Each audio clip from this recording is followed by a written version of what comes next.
Hello दोस्तों, welcome to page x. आज हम एक ऐसी किताब के बारे में बात करेंगे जिसने पूरी दुनिया में धूम मचा दी है।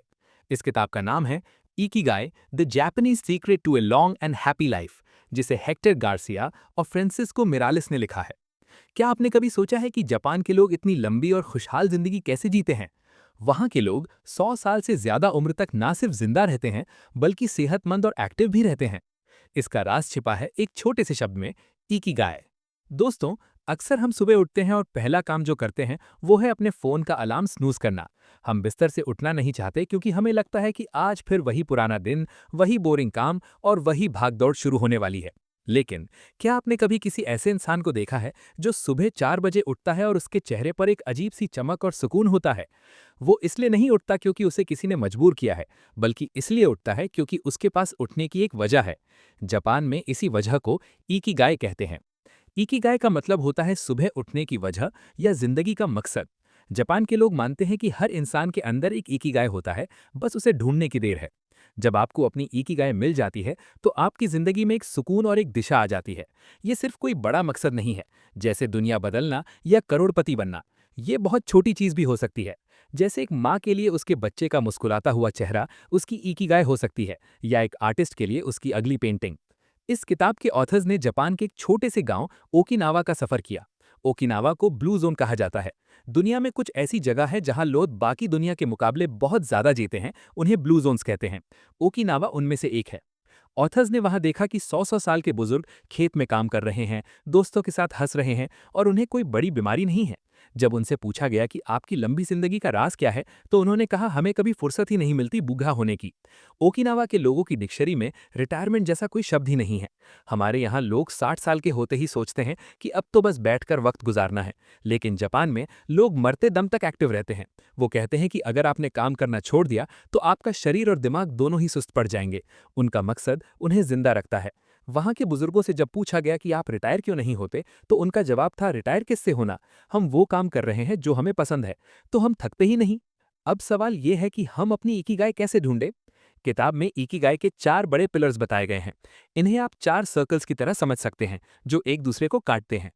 पहला सर्कल है व्हाट यू लव, यानी वो काम जो आपको पसंद है, वो काम जिसे करते वक्त आपको खुशी मिलती है। इसमें आपकी हॉबीज, आपका पैशन, सब कुछ आ जाता है। दूसरा सर्कल है what you are good at, यानी वो काम जिसमें आप माहिर हैं। हो सकता है आपको गाना पसंद हो लेकिन आपकी आवाज अच्छी ना हो, तो गाना आपका पैशन हो सकता है लेकिन वो आपकी स्किल नहीं है। स्किल वो होती है जिसे आपने मेहनत से सीखा हो। तीसरा सर्कल है व्हाट द वर्ल्ड नीड्स, यानी वो काम जिसकी दुनिया को जरूरत है। क्या आपका काम किसी की मदद कर रहा है? क्या आप किसी की प्रॉब्लम सॉल्व कर रहे हैं? और चौथा सर्कल है what you can be paid for, यानी वो काम जिसके लिए आपको पैसे मिल सकें, क्योंकि पेट भरने के लिए पैसा भी जरूरी है। जब ये चारों सर्कल्स एक जगह मिलते हैं, वही आपकी इकिगाई है। अगर आप सिर्फ वो काम करते हैं जो आपको पसंद है और जिसमें आप माहिर हैं, तो वो सिर्फ एक पैशन है। अगर आप वो काम करते हैं जिसमें आप माहिर हैं और जिसके पैसे मिलते हैं, तो वो आपका प्रोफेशन है। लेकिन इकिगाई तब बनती है जब आपका काम दुनिया की जरूरत भी पूरी करे और आपको खुशी भी दे। इकिगाई का एक और बहुत बड़ा हिस्सा है छोटी खुशियां। हम अक्सर बड़ी कामयाबी के पीछे भागते हैं और रास्ते में मिलने वाली छोटी खुशियों को भूल जाते हैं। जापान में इसे कोडावारी कहते हैं। अपने काम में इतनी बारीकी और परफेक्शन लाना कि उससे आपको सुकून मिले। एक सुशी शेफ की मिसाल लीजिए, जो 40 साल से सिर्फ चावल बनाना सीख रहा है। उसे पता है कि चावल का हर दाना कितना गर्म होना चाहिए। वो इस छोटे से काम में अपनी पूरी जान डाल देता है। इसे ही कहते हैं स्टार्टिंग स्मॉल। हमें लगता है कि जब हमें कोई बड़ा अवार्ड मिलेगा तभी हम कामयाब होंगे, लेकिन इकिगाई कहती है कि सुबह की चाय का मजा लेना, दोस्तों के साथ थोड़ी देर बैठना या किसी की छोटी सी मदद करना, ये सब इकिगाई के हिस्से हैं। जब आप छोटी चीजों में खुशी ढूंढने लगते हैं तो बड़ी मुश्किलें भी आसान लगने लगती हैं। एक और जरूरी कॉन्सेप्ट है फ्लो स्टेट। क्या आपके साथ कभी ऐसा हुआ है कि आप कोई काम कर रहे हो और आपको वक्त का पता ही ना चले? आप उस काम में इतना खो गए हो कि भूख, प्यास और आसपास की दुनिया का होश ना रहे? इसे ही फ्लो कहते हैं। इकिगाई के मुताबिक हमें अपनी जिंदगी में ऐसे काम ज्यादा करने चाहिए जो हमें फ्लो स्टेट में ले जाएं। जब हम फ्लो में होते हैं तो हमारा स्ट्रेस लेवल कम हो जाता है। फ्लो ढूंढने के लिए जरूरी है कि काम ना ज्यादा आसान हो और ना ही ज्यादा मुश्किल। वो इतना चैलेंजिंग होना चाहिए कि आपका दिमाग पूरी तरह से उसमें लग जाए। अब बात करते हैं सेहत की, क्योंकि बिना अच्छी सेहत के आप अपनी इकिगाई को एंजॉय नहीं कर पाएंगे। ओकिनावा के लोगों की लंबी उम्र का एक बड़ा राज उनका खाना पीना है। वो एक रूल फॉलो करते हैं जिसे हारा हाचीबू कहते हैं। इसका मतलब है कि तब तक खाओ जब तक आपका पेट 80% भर जाए। हम अक्सर तब तक खाते हैं जब तक हमारा पेट पूरा भर ना जाए या हमें भारीपन महसूस ना हो। हमारा दिमाग पेट भरने का सिग्नल 20 मिनट बाद देता है, इसलिए अगर आप 80% पर रुक जाएंगे तो आप हमेशा एक्टिव महसूस करेंगे। वहाँ के लोग सुपर फूड्स का इस्तेमाल करते हैं, जैसे ग्रीन टी, मीसो सूप और बहुत सारी सब्जियां।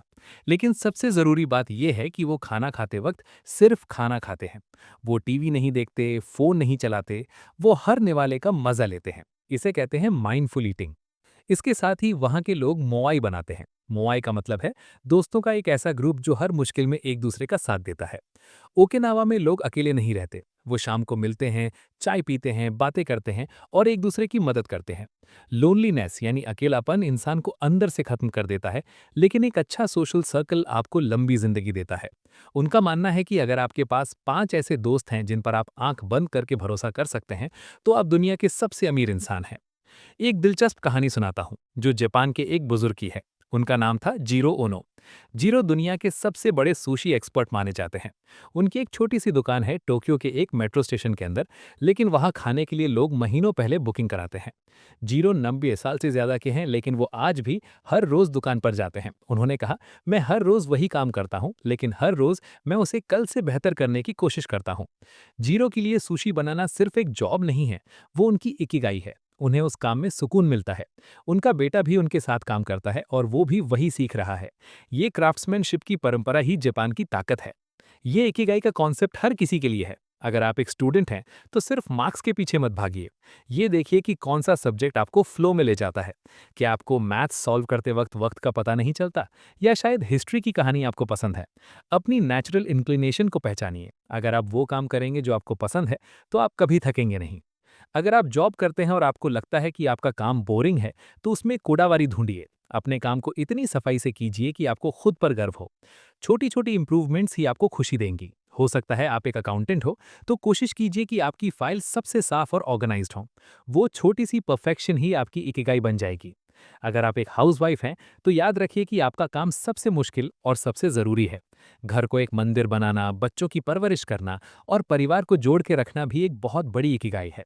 इसमें भी आप अपनी क्रिएटिविटी दिखा सकती हैं। नए नए पकवान बनाना, घर को सजाना या बच्चों को नई बातें सिखाना, ये सब आपकी इकिगाई हो सकती है। बिजनेसमैन के लिए इकिगाई का मतलब है सिर्फ मुनाफा नहीं। अगर आपका बिजनेस लोगों की कोई मुश्किल हल कर रहा है, तो आपको जो सुकून मिलेगा वो पैसों से कहीं बढ़कर होगा। एक अच्छा बिजनेसमैन वो है जो अपने एम्प्लॉयज़ का ख्याल रखे और समाज के लिए कुछ अच्छा करे।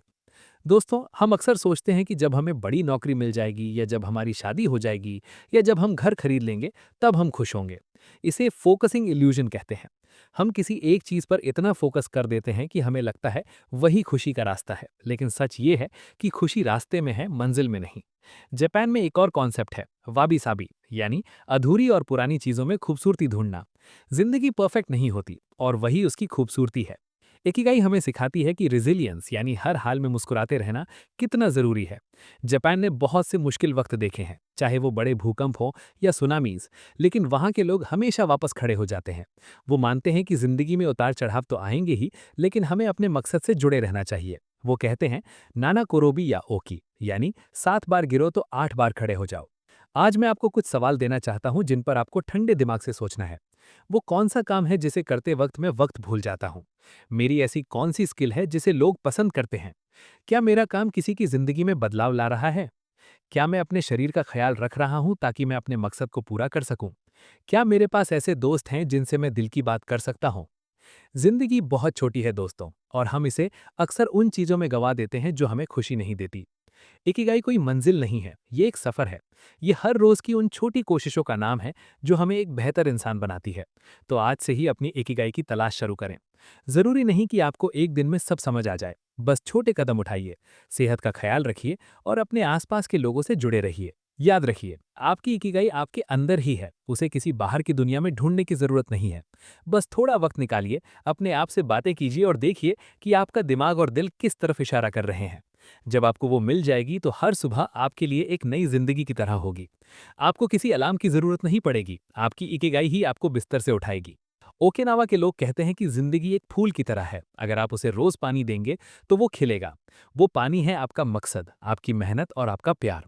तो अपने अंदर के उस फूल को मुरझाने मत दीजिए, उसे हर रोज थोड़ा वक्त दीजिए।